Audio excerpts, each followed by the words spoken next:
tomorrow. Maybe tomorrow is my day. Amafaranga nico kintu kigoye kubona n'Imana yonyine yayagu cyangwa Satani. Money is difficult to find. Only God can give you.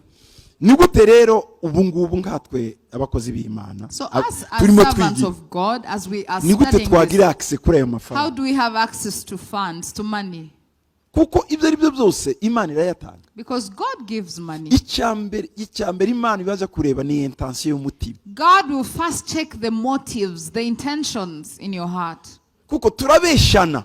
Because we lie to each other. Iyo ushaka kumenya umuntu muha ifaranga. If you want to know people for who they really are, give them money. Hari Imana isukunimira dukeya utumyete dukeya nayo ikamubura kati nakumenya.